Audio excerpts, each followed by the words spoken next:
En avril, Day6, un groupe pop-rock sud-coréen, a enchanté ses fans lors d'un concert captivant à la Jansil Arena de Séoul.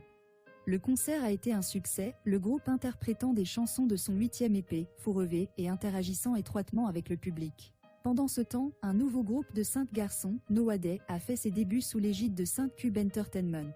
Avec son album éponyme, le groupe vise à mettre en valeur ses charmes uniques et à s'imposer comme un groupe polyvalent dans l'industrie.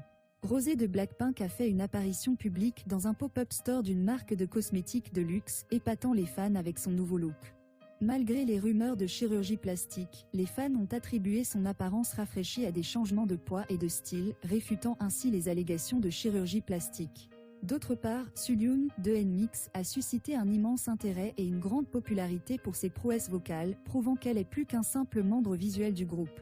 Au cours de la deuxième semaine d'avril, G.I.D.L.E est arrivé en tête du classement Instease avec sa chanson FATE, tandis que les groupes de filles de Hybe, le Séraphim et Illy, ont été critiqués pour leur talent de chanteur et d'interprète. Cependant, tout n'a pas été rose dans le monde de la K-pop. Henry Pan a fait l'objet d'une controverse après avoir été photographié avec une hôtesse japonaise controversée, tandis qu'A.T., malgré sa performance impressionnante à Coachella, a été largement négligé par le public coréen.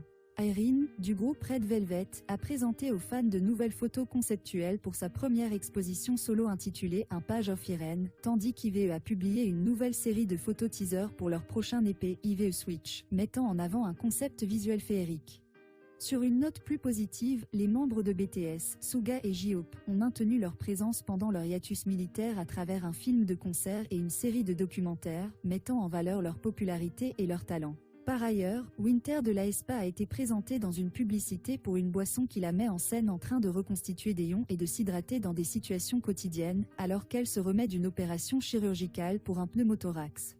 Dans le monde des K-dramas, la bande-annonce de la prochaine série Uncle Samsic avec Song Kang-ho a été publiée, donnant un aperçu de l'intrigue.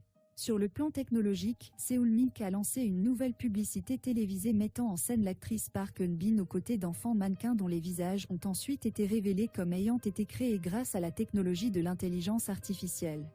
Enfin, Liori et Lee Sang-soon ont annoncé la fermeture de leur café de Jeju, Longplay, moins de 2 ans après son ouverture, suscitant des discussions parmi les fans et les observateurs sur le concept du café et son alignement avec l'image publique du couple. En conclusion, l'industrie coréenne du divertissement ne cesse de nous surprendre par son évolution constante, qui maintient l'intérêt et le divertissement des fans. Des performances exceptionnelles aux controverses, en passant par la technologie de l'IA et les fermetures de cafés, l'industrie est toujours en effervescence, ce qui prouve que l'on ne s'ennuie jamais dans le monde de la K-pop et de la K-drama.